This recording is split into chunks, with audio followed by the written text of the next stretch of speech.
Partai Demokrasi Indonesia Perjuangan telah resmi mengumumkan Ganjar Pranowo yang saat ini menjabat sebagai Gubernur Jawa Tengah untuk dicalonkan sebagai calon presiden pemilu 2024. Ganjar dipilih oleh Ketua Umum untuk dicalonkan sebagai presiden dari partai yang berlambang kepala banteng tersebut.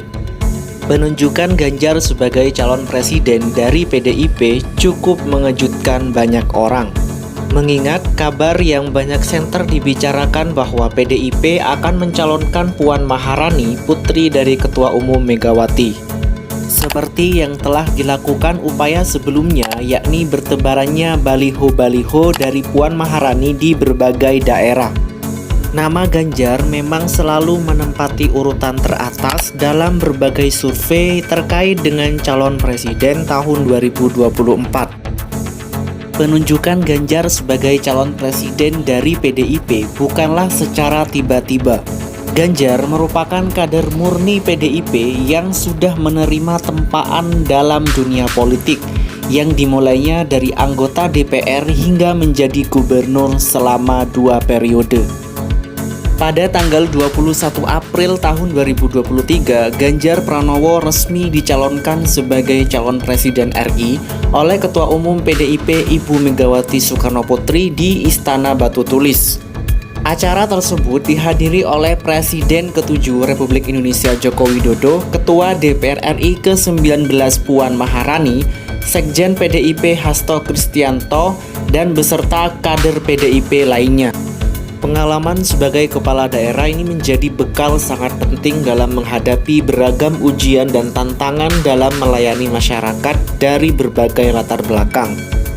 Semenjak menduduki kursi Gubernur Jawa Tengah, berbagai persoalan silih berganti menghampiri Ganjar. Ujian pertama yang harus dihadapi sebagai kepala daerah ialah pembangunan pembangkit listrik tenaga uap atau PLTU Batang. Belum genap sebulan dirinya dilantik sebagai gubernur, ratusan warga Kabupaten Batang berunjuk rasa ke kantornya di Semarang. Para demonstran ini terdiri dari petani dan nelayan untuk menagih janji kampanye Ganjar dalam membela mereka. Permasalahan terletak pada keengganan penduduk untuk melepaskan lahannya.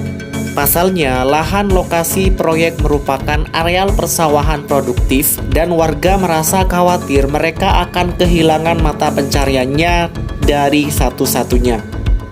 Di tengah proses panjang pembebasan lahan untuk PLTU Batang, Ganjar juga dihadapkan pada penolakan warga terhadap pembangunan pabrik semen di Pegunungan Kendeng, Rembang.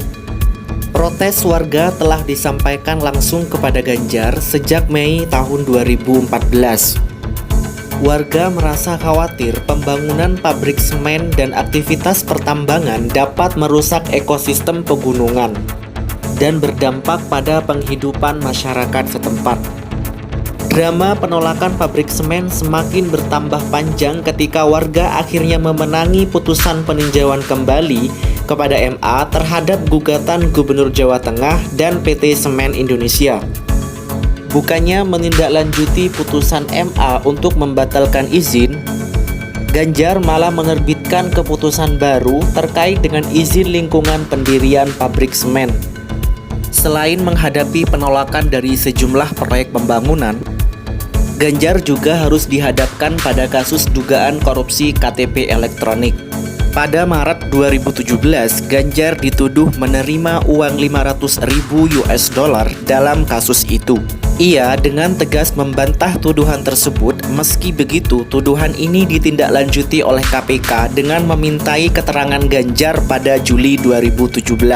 Pembelaan Ganjar itu membuahkan hasil. Majelis Hakim Pengadilan Tindak Pidana Korupsi Jakarta pada sidang putusan Novanto April 2018 mengesampingkan nama Ganjar sebagai penerima uang perkara KTP elektronik. Dikesampingkannya nama Ganjar juga disertai nama-nama lainnya yang juga sempat disebut sebagai penerima dugaan suap.